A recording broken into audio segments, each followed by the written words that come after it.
आज आपण स्ट्रॉंग या डॉक्टर कौशल छत्रपती यांच्या पुस्तकाच्या प्रकाशनाच्या निमित्ताने इथे आलेलो आहोत आणि डॉक्टर साहेब आपल्याला खूप सारे शुभेच्छा या पुस्तकासाठी. आणि हे नवीन पुस्तक जे आहे, पहिला प्रश्न म्हणजे असा आहे की सामान्य माणसाला हृदयविकाराची सुरुवात ओळखण्यासाठी कोणत्या 3 प्राथमिक लक्षणं त्याला ओळखता आली? माझं सगळ्यांना हे ॲडवाईस आहे, मी सगळ्यांना हे सांगतो, 35च्या वयानंतर केव्हाही छातीत दुखलं किंवा घाबरण्यासारखं वाटलं किंवा ॲसिडिटीसारखं वाटलं किंवा दम लागतो, तेव्हा त्यांना तुम्ही नेग्लेक्ट करू नका आणि त्यावर जास्त अटेन्शन द्या आणि एक ECG करून घ्या. केव्हाही असं वाटलं त्याला ॲसिडिटी असं विचार करून त्याला नेग्लेक्ट नका करू. हॉस्पिटलमध्ये जा, ECG काढा, डॉक्टरना दाखवा आणि डॉक्टरना ठरवून द्या की ते हार्ट अटॅक आहे की नाही. दुसरं म्हणजे तेव्हाही हार्ट अटॅक आला तर टर्शरी केअर हॉस्पिटलमध्ये जाऊन तुरंत एन्जिओप्लास्टी करायचं खूपच इम्पॉर्टंट आहे, बिकॉज त्यांनी आपलं जीवन वाचू शकतो. आणि एव्हरी इयर हेल्थ चेकअप करायचं खूप इम्पॉर्टंट आहे, ते विसरू नका. कोलेस्ट्रॉल, शुगर, ब्लड प्रेशर, दुसरे कितीतरी हे आहे. मी माझे एव्हरी इयर माझ्या वाढदिवसाला मी टेस्ट करतो, कारण वाढदिवस आपण विसरू शकत नाही, तर ते टेस्ट पण करायचं आपण विसरणार. यंग जनरेशन आज लाईफस्टाईल त्यांची खूप वेगळी झाली, तर त्याच्यामुळे हार्टचे आजार उद्भवतात. राईट. यंग जनरेशनमध्ये काय झालं आहे की लोकांना रात्री पार्टी करायचं आवडतं, फास्ट फूड खायचं आवडतं आणि सिगरेट स्मोकिंग खूप कॉमन झालं. एस्पेशली महिलामध्ये जे यंगस्टर्स आहेत, गर्ल्स, ते लोक पण स्मोकिंग करतात, कारण त्यांना असं वाटतं की स्मोकिंग करून त्यांचं वजन कंट्रोलमध्ये राहील असं त्यांना वाटतं. ते खूप खोटं आहे. तर त्यासाठी काय करायला पाहिजे की एक हेल्दी लाईफस्टाईल इन्कल्केट करायला पाहिजे. जिममध्ये रेग्युलरली जायला पाहिजे. आता खूप लोक जिममध्ये पण जातात, पण जिममध्ये जाऊन तुम्ही पण सिगरेट पण प्याल आणि जिममध्ये पण प्यायचा त्याचा फायदा नाही. तर आणि झोप खूपच इम्पॉर्टंट आहे. आजचं लोकांचं जे जीवन आहे ते खूपच अस्तव्यस्त झालं.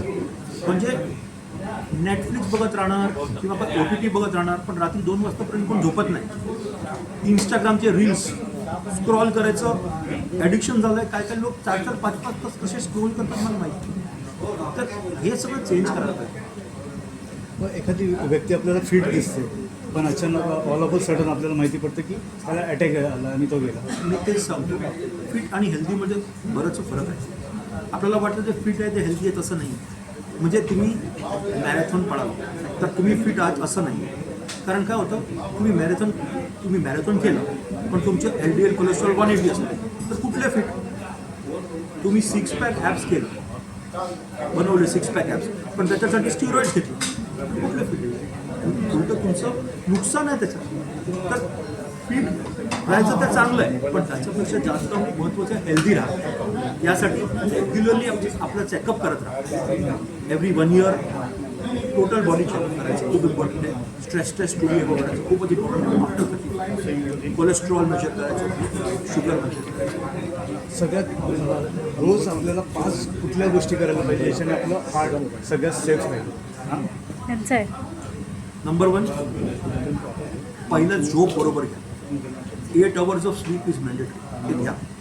दुसरं, रेग्युलरली एक्सरसाइजची हॅबिट ठेवा. जिममध्ये जा, 3 दिवस वेट करा, 2 दिवस कार्डिओ करा, सगळ्यांना सांगतो मी. आणि 2 दिवस रेस्ट पण करा, रेस्ट पण इक्वली करायची. तिसरं म्हणजे वॉकिंग. जितकं पाहिजे जितके ऑपॉर्च्युनिटी मिळाली तिथे वॉक करा. मी माझं हॉस्पिटल सूट क्लिनिक वॉकिंग जातो, 1 किलोमीटरचं डिस्टन्स. त्यांनी काय होतं की स्टेप्स आपल्या आतमध्ये होऊन जातात.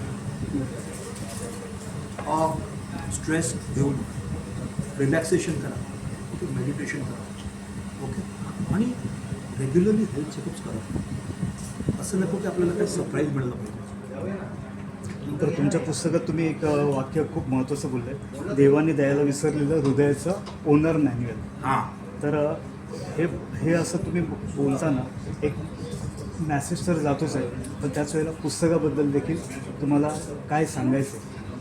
म्हणजे मी तेच सांगतो की तुम्ही एक मोबाईल फोन नवीन घेता, त्याच्याबरोबर तुम्हाला इन्स्ट्रक्शन मॅन्युअल मिळतं. तुम्ही एक कार घेता, त्याच्याबरोबर तुम्हाला इन्स्ट्रक्शन मॅन्युअल मिळतं. पण आपल्याकडे सर्वात महत्त्वाची आणि सर्वात महाग गोष्ट जे आहे ते आपला हार्ट आहे, हृदय आहे. यासाठी आपल्याला भगवानने काही ओनर्स मॅन्युअल दिली नाही. काय करायचं, काय वाईट आहे, काय चांगलं आहे ते आपल्याला माहीत नाही. त्यासाठी हे बुक आहे. ते बुकमध्ये सगळं लिहिलं आहे, काय करायचं काय नाही करायचं. आणि हे बुक कसं आहे ना, मी माझे 2 मुलं आहे, 15 आणि 18 वर्षाचा. एक 15 वर्षाची मुलगी आहे आणि 18 वर्षाचा मुलगा आहे. त्यांनी याला एडिट केलं, म्हणजे त्यांनी ह्याला रीड केलं बिफोर पब्लिशिंग. तर मी त्यांना एक स्पष्टपणे इन्स्ट्रक्शन दिलं होतं, तर तुम्हाला जे काय कळत नाही ते काढून टाका. ते 15 वर्षाच्या मुलाला जे कळेल ते हे बुकमध्ये आहे. तर हे बुक काय मेडिकल जार्गन किंवा मोठे मोठे शब्द वापरून लिहिलेली नाही. खूप खूप धन्यवाद सर. आणि पुन्हा एकदा पुस्तकासाठी Thank you so much. शुभेच्छा. आणि सोसायटीसाठी तुम्ही खूप छान पुस्तक घेऊन आले. धन्यवाद. थँक्यू.